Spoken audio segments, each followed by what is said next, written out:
Hello guys, आपका मेरे channel smart study में स्वागत है। आज हम शिक्षा निदेशालय की तरफ से दी जाने वाली कार्यपत्रक नंबर 28 करेंगे, जो कि क्लास 7th की है और सब्जेक्ट है विज्ञान। ये वर्कशीट 2 नवंबर 2021 की है। तो आइए शुरू करते हैं आज की वर्कशीट। प्रकाश। निम्नलिखित घटनाओं को ध्यान पूर्वक समझे। देखो क्या हो रहा है इन घटनाओं में, हम समझने की कोशिश करते हैं। सबसे पहले पतली छिद्र से प्रकाश किरण का किरण पुंज आना। देखो क्या कहा जा रहा है, जब कभी कमरा अंधेरा होता है और उसके अंदर से कहीं छोटी सी किरण से क्या होती है, लाइट आती है, तो वो इस डायरेक्शन में इस तरह से आती है।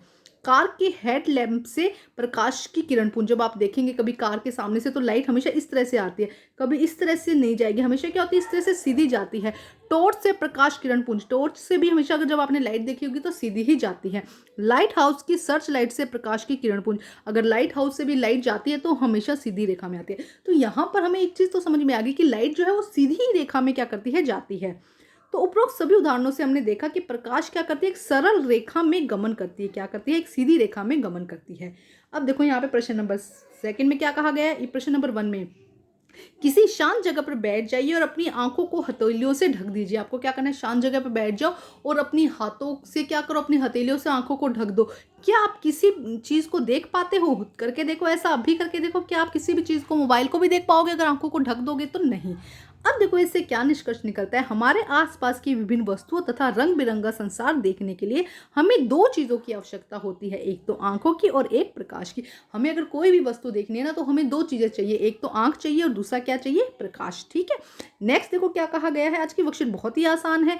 दिए गए चित्रों के अनुसार यह गतिविधि अपने घर पर कीजिए और परीक्षित कीजिए। आपको क्या करना है, एक पेपर को फोल्ड कर लीजिएगा और अपने सामने कोई भी चीज रख दीजिएगा, चाहे कैंडल रख दीजिएगा। आप सीधा करके उसको इस तरह से पहले उसको सीधा करके देखना है, तो आप क्या देखोगे। उसके बाद उस जो भी आपने पाइप लाइक स्ट्रक्चर जो बनाई है उसको थोड़ा मोड़ दीजिए, फिर आप देखिए सामने। तो आप देखेंगे, जब आप सीधा करके देखेंगे तो सामने जो कैंडल जल रही है ये आपको दिखेगी, लेकिन जब आप मोड़ देंगे तो उसके सामने जो कैंडल रखेंगे वो आपको नहीं दिखाई देगी।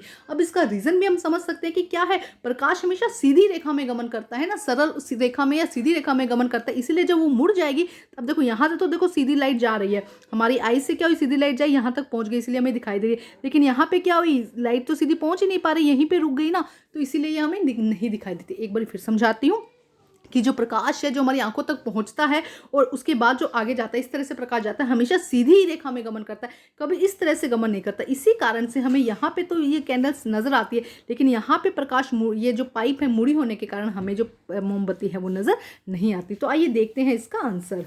तो देखिए किस तरह से आंसर लिख सकते हैं। जब पाइप सीधी होती है तब हम मोमबत्ती को देख सकते हैं, लेकिन जब पाइप मुड़ी होती है तो हम मोमबत्ती को नहीं देख सकते हैं। अभी हमने समझाया। तो हम कह सकते हैं कि प्रकाश सीधी रेखा में गमन करता है। हमारा तो निष्कर्ष यही निकला ना, परीक्षण में प्रयोग कर लिया तो हमारा निष्कर्ष क्या निकला कि प्रकाश क्या करता है, सीधी रेखा में गमन करता है। तो एक बार फिर समझा देती हूँ। जब पाइप सीधी होती है तब हम मोमबत्ती को देख सकते हैं, लेकिन जब पाइप मुड़ी हुई होती है तो हम मोमबत्ती को नहीं देख सकते हैं।